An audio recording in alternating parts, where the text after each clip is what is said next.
मुझे एक बात बताएं, ये जो ग्रह हैं हमारे सूर्य, चंद्रमा, राहु, केतु जी, ये हमसे क्यों रूठ जाते हैं बार बार? ये ग्रह किसके कारण प्राप्त हुए? नहीं पता, आप बताओ। शरीर से ही ना। जी। शरीर किससे प्राप्त हुआ? माता पिता से। माँ पिता से ना। माँ पिता कौन है? पिता सूर्य, माँ चंद्रमा। अच्छा। सारे ग्रहों की जो शक्ति है वो कहाँ से प्राप्त होती है? सूर्य से। जी। चंद्रमा से। जी।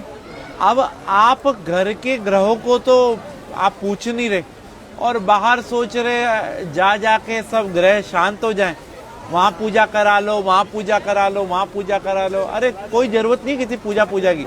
अगर आप अपने माँ पिता को प्रणाम करते हैं ना और उनकी सेवा करते हैं तो आपको किसी भी पूजा की जरूरत नहीं है। मतलब जो बाहर दान पुण्य करता है, किसी गरीब को, किसी नीडी को खिला रहा है, और घर में माता पिता को नहीं पूछ रहा, तो कोई फायदा नहीं दान पुण्य का भी। क्या फायदा ये तो बताओ। और मंदिर गुरुद्वारे जाने का भी कोई फायदा कोई फायदा नहीं। भाई सबसे पहले भगवान कौन है? माता पिता। जिसने अपने माँ पिता की सेवा कर ली उसने सब कुछ जीत लिया। अगर वो अपने माँ पिता की सेवा नहीं कर सकते तो उनका कोई भी दान व्यर्थ है। आज जो गणेश जी अग्रसर हैं, सबसे पहले उन्हीं की पूजा होती है। क्यों? उन्हें ब्रह्मांड के 3 चक्कर की जगह माँ पिता की परिक्रमा कर ली थी। तो हम कैसे खुश कर सकते हैं अगर कोशिश करना चाहे कोई बच्चा? भाई अपने माँ पिता से पूछो उनको कहाँ जाने की इच्छा है। अगर आप कैपेबल हैं तो उनके साथ जाओ, उनको तीर्थ कराओ, उनको अच्छी अच्छी चीजें जो उनको पसंद है वो खिलाओ, उनको उनके पसंद की चीजें ला के दो। पिता तो फिर भी एक बार वो कह देगा बेटा ये नहीं, ये ला दे, ये नहीं। माँ को कुछ नहीं चाहिए, माँ को तो ही चाहिए उसका बेटा उसकी सुन ले। हाँ। तो हम लोग अगर अपने माँ पिता के साथ समय बिताएंगे ना तो उनका अनुभव, और अनुभव से बड़ा कोई भी टीचर नहीं होता। और आज के टाइम में यही विपरीत हो रहे हैं सब।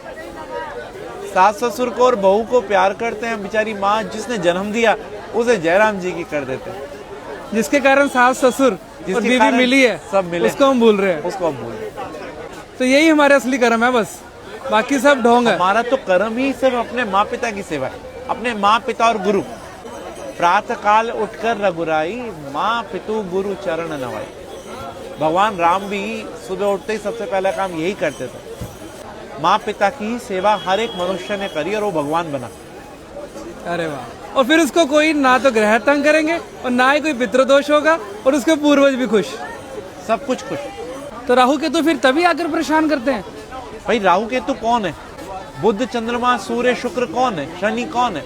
हमारे पास रहने वाला एक व्यक्ति राहु है, एक केतु है, एक चंद्रमा, एक सूर्य, एक शनि है। तो हम इन सबको, भाई सबको तो नहीं मना सकते ना, लेकिन जो इनकी एनर्जी का केंद्र है उसको मना लो ना।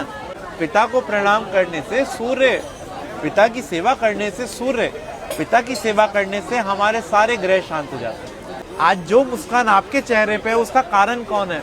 माता पिता ना। तो वही मुस्कान अगर उनके चेहरे पे आ रही है तो, और कारण आप हो, तो वाह। आपकी वाणी सौम्य होगी तो आपका बुध अच्छा है। आप अगर तेजवान है तो आपका सूर्य अच्छा है। आप अगर सौम्य है तो आपका चंद्रमा अच्छा है। आपकी पत्नी अच्छी मिल गई तो आपका शुक्र अच्छा है।